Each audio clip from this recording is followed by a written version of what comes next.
The Philippines versus Vietnam. We will not talk about the obvious reasons why Vietnam is better, such as the food, cost of living, and better looking women. Today we'll talk about its economy.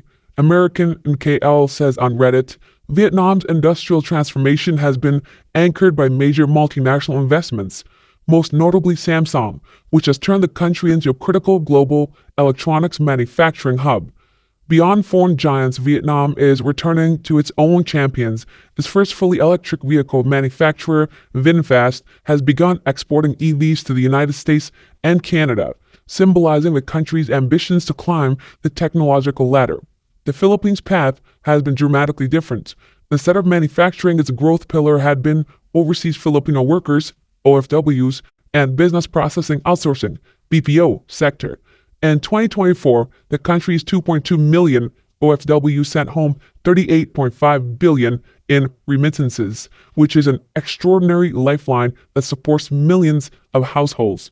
The BPO sector added another 38 billion in service exports in 2024, with forecasts of 40 billion in 2025. These inflows fuel consumption, but do not necessarily spark industrial deepening or lay the foundation for economic diversification.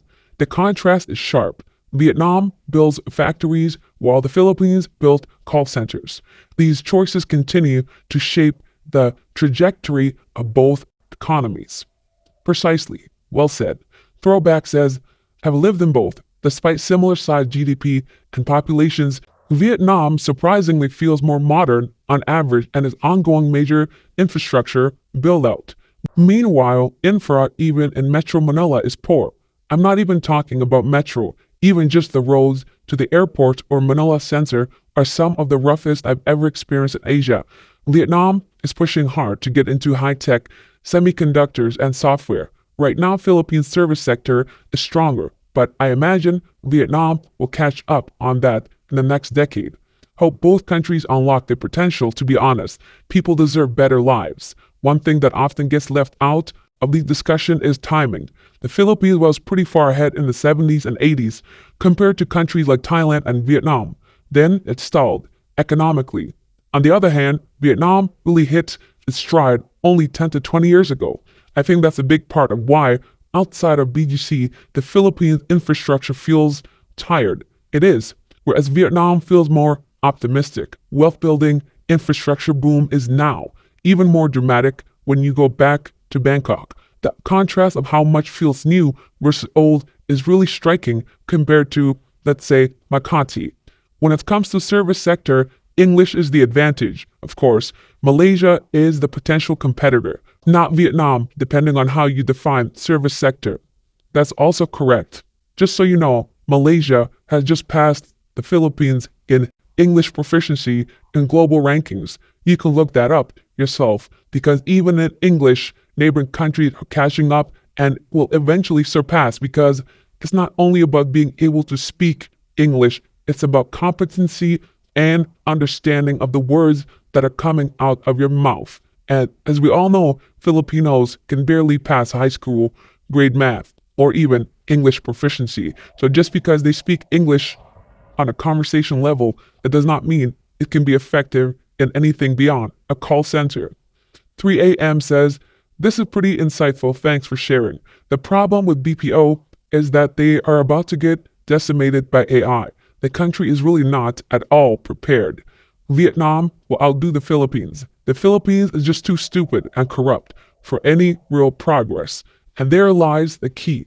Corruption from all sectors, all levels, from the top to the bottom. Corruption is a serious problem in the Philippines that will hinder any type of progress. A few people will get extremely wealthy while the general public remains poor. Huge says, the laws preventing foreign ownership has prevented growth. What was meant to protect citizens actually hurts them. With no external pressure, the oligarchs rule without a foreign baseline.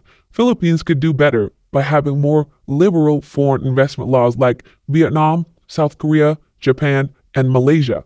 For example, Malaysia protects price inflation for housing of locals by having pricing floors for foreigners.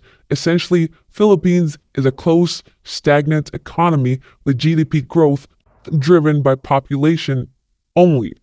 Dear Milk says, Philippines finally got its population growth under control. That was the main thing holding it back.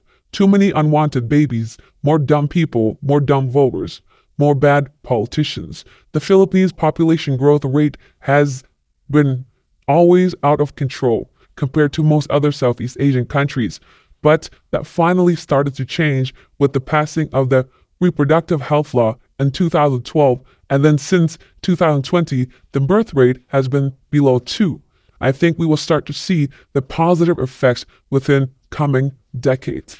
That is being very optimistic. That doesn't necessarily solve all of your problems. It just slows down the deterioration of the country.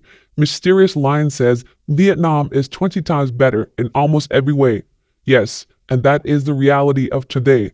Vietnam will surpass the Philippines on every level, social, economical, tourism, every facet and aspect. The only thing that Vietnam is lacking is English, and even that is becoming much, much more prevalent in schools and with the younger generation. Within 10 years, I would say maybe 20, English will also be better in Vietnam because they're attracting foreign teachers, whereas in the Philippines, there's no need or demand for teachers because they speak English a little bit. But I'm talking about the real native English speakers from the UK, Australia, Canada, of course the US, that actually teach in Vietnamese schools because they do pay a good amount compared to the Philippines. So when you consider all these things, it won't be long before Vietnam also passes the Philippines in English proficiency.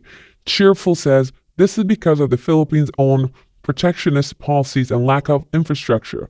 Because the Philippines only allows limited ownership of businesses by foreign entities, the major legitimate corporations decided to go elsewhere where it's easier to do business. The lack of competition means that even homegrown companies aren't driven to do better. The lack of infrastructure such as good roads for transfer of goods, equipment, ports, and cheap electricity also pushes away manufacturing companies.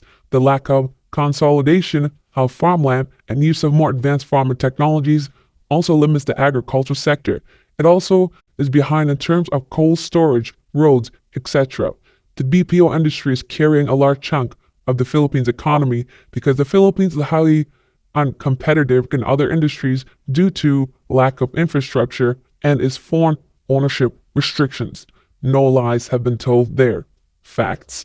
Intelligent Iron says, the oligarchs who run the Philippines are more than happy with the current situation as they have an endless supply of slave labor to toilet on their plantations or work as their servants. It is in their interest to keep people poor and uneducated so as to not allow ordinary citizens to have the ability to rise up against them. And there is another key factor. Why would the current system want any type of change? They are the ones benefiting off the back of dumb Filipino people who do not stand for what they should be standing for. They are okay with everything the way it is, and if someone says, this is how you can do something better, they'll tell you to go home. So, when the Filipino people themselves are corrupt and too dumb, how can you see change for the positive? This is why brain drain is a real thing.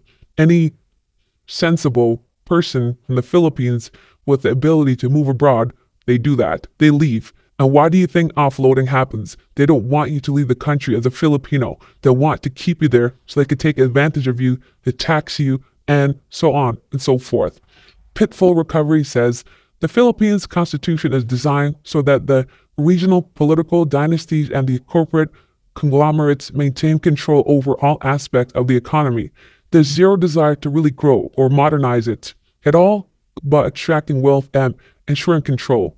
It's pitched as a way to keep the Philippines independent from foreign influence, but really it's to ensure there's no room for competition to replace the status quo.